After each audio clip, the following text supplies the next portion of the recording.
Jaya Radha Madhava Punya Vihari.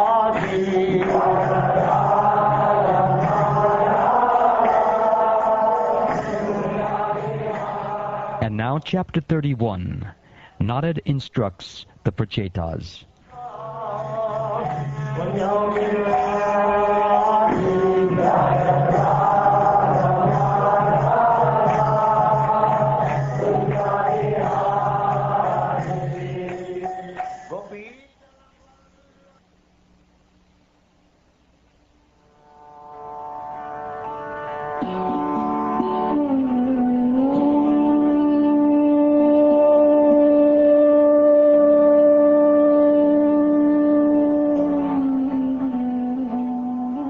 The great Saint Maitreya continued.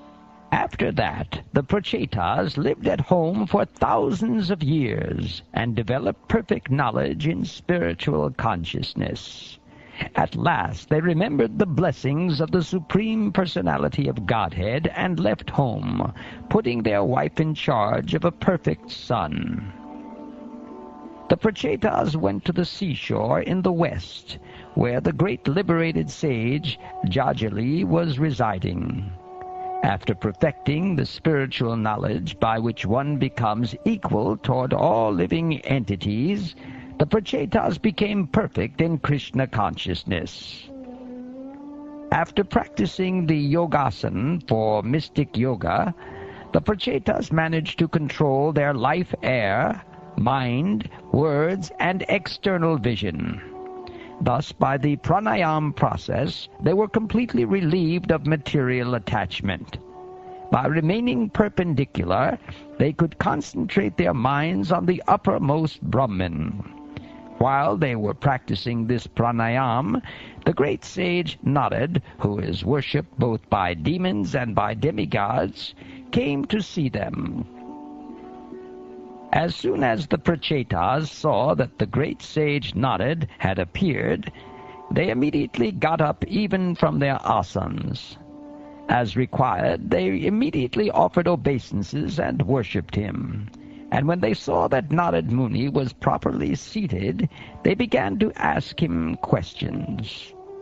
All the Prachetas began to address the great sage Narada. O great sage, O Brahmin, we hope you met with no disturbances while coming here. It is due to our great fortune that we are now able to see you. By the traveling of the sun, people are relieved from the fear of the darkness of night, a fear brought about by thieves and rogues.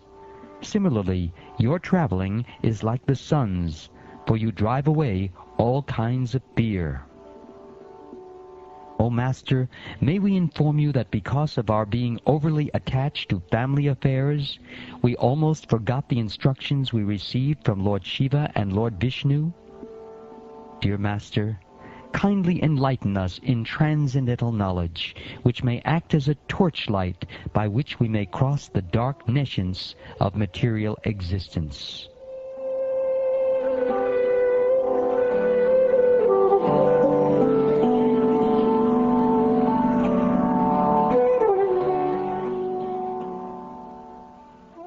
My dear Vidura, being thus petitioned by the Prachetas, the supreme devotee, Narada, who is always absorbed in thoughts of the Supreme Personality of Godhead, began to reply. The great sage Narada said, When a living entity is born to engage in the devotional service of the Supreme Personality of Godhead, who is the Supreme Controller, his birth, all his fruitive activities, his lifespan, his mind, and his words are all factually perfect. A civilized human being has three kinds of births. The first birth is by a pure father and mother, and this birth is called birth by semen. The next birth takes place when one is initiated by the spiritual master, and this birth is called Savitra. The third birth, called Yajnika, takes place when one is given the opportunity to worship Lord Vishnu. Despite the opportunities for attaining such births, Even if one gets the lifespan of a demigod, if one does not actually engage in the service of the Lord, everything is useless.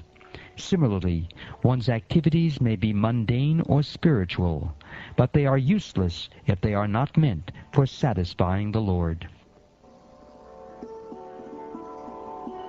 Without devotional service, what is the meaning of severe austerities, the process of hearing, the power of speech, the power of mental speculation, elevated intelligence, strength, and the power of the senses? Transcendental practices that do not ultimately help one realize the Supreme Personality of Godhead are useless, be they mystic yoga practices, the analytical study of matter, severe austerity, the acceptance of sannyas, or the study of Vedic literature. All these may be very important aspects of spiritual advancement, but unless one understands the Supreme Personality of Godhead, Hari, all these processes are useless. Factually, the Supreme Personality of Godhead is the original source of all self-realization. Consequently, the goal of all auspicious activities, karma, jnana, yoga, and bhakti, is the Supreme Personality of Godhead.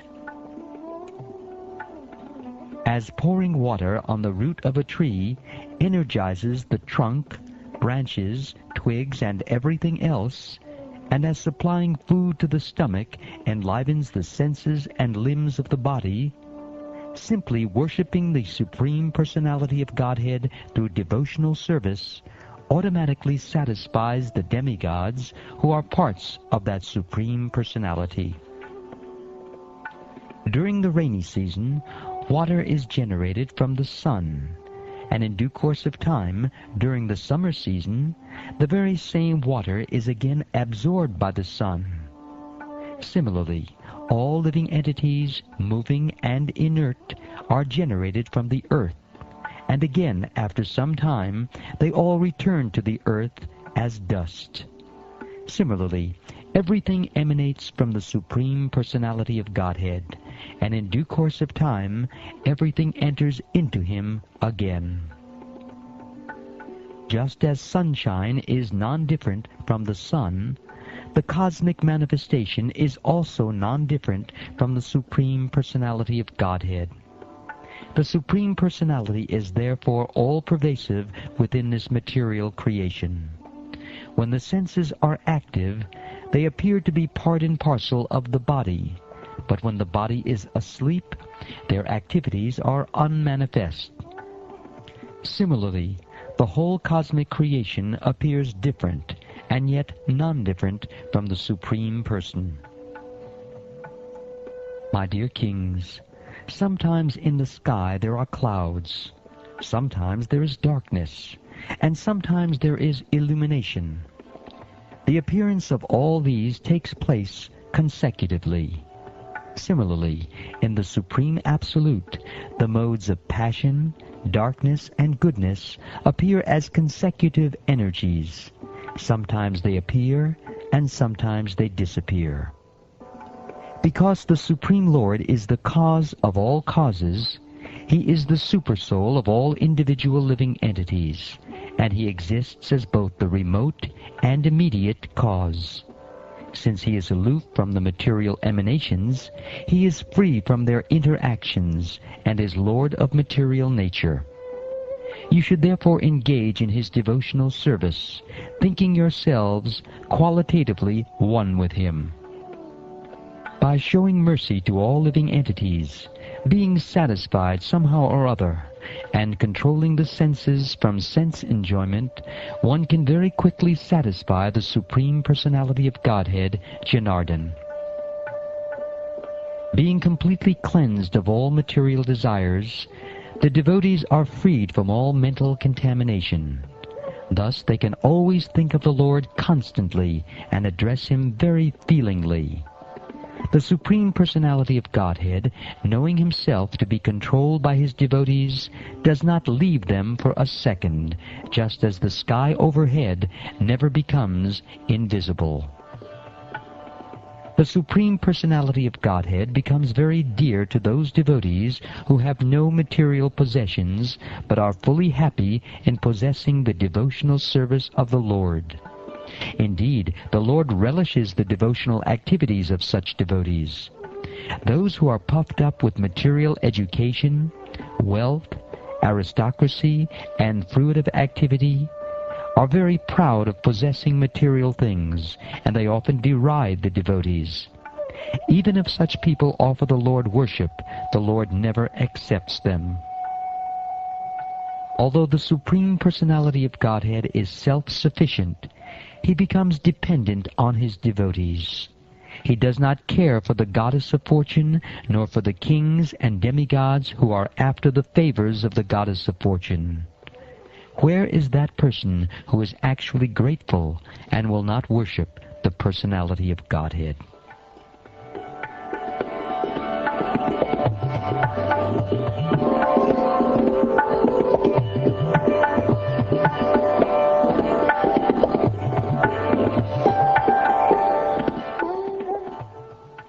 My dear King Vidura, Sri Narada Muni, the son of Lord Brahma, thus described all these relationships with the Supreme Personality of Godhead to the Prachetas. Afterward he returned to Brahmaloka. Hearing from Narada's mouth the glories of the Lord, which vanquish all the ill fortune of the world, the Prachetas also became attached to the Supreme Personality of Godhead. Meditating on his lotus feet, they advanced to the ultimate destination. My dear Vidura, I have told you everything you wanted to know about the conversation between Narada and the Prachetas, the conversation describing the glories of the Lord. I have related this as far as possible.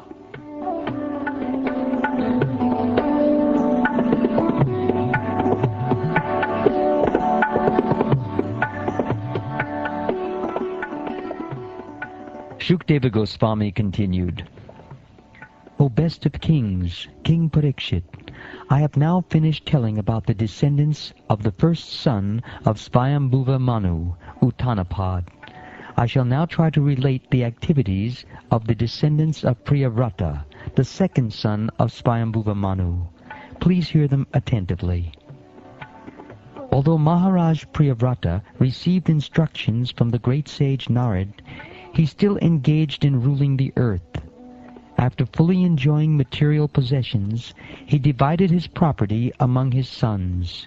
He then attained a position by which he could return home back to Godhead.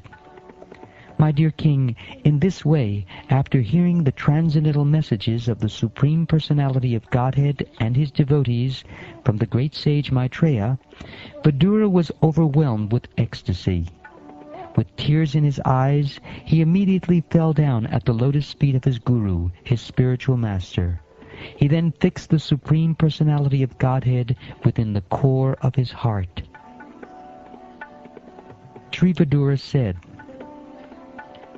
O great mystic, O greatest of all devotees, by your causeless mercy, I have been shown the path of liberation from this world of darkness. By following this path, a person liberated from the material world can return home back to Godhead.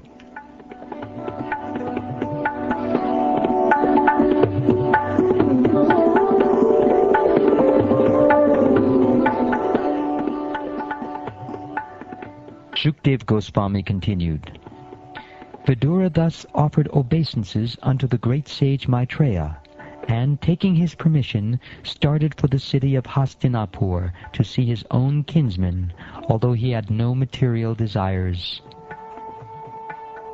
O King, those who hear these topics about kings who are completely surrendered to the Supreme Personality of Godhead obtain without difficulty a long life, wealth, good reputation, good fortune, and ultimately the opportunity to return home back to Godhead.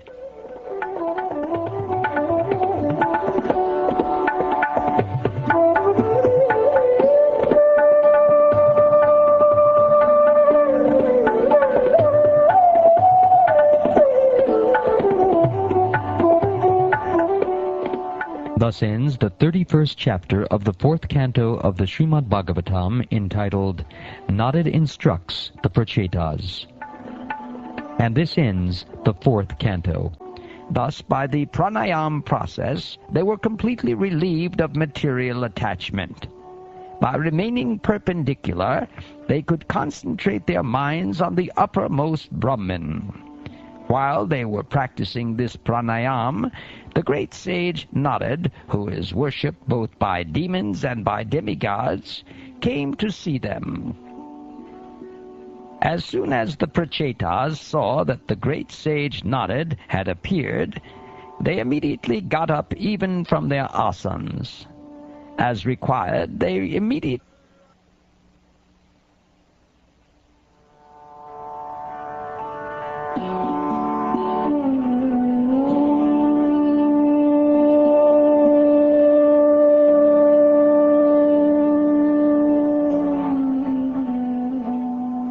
The great Saint Maitreya continued. After that, the Prachetas lived at home for thousands of years and developed perfect knowledge in spiritual consciousness. At last, they remembered the blessings of the Supreme Personality of Godhead and left home, putting their wife in charge of a perfect son. The Prachetas went to the seashore in the west, where the great liberated sage Jajali was residing. After perfecting the spiritual knowledge by which one becomes equal toward all living entities, the Prachetas became perfect in Krishna consciousness. After practicing the yogasana for mystic yoga, the Prachetas managed to control their life air, mind, words, and external vision. Jaya Radha Madhava Punya Vihari.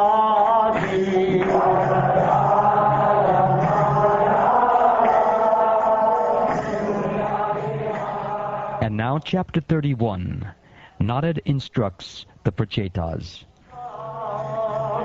Punya Vihari.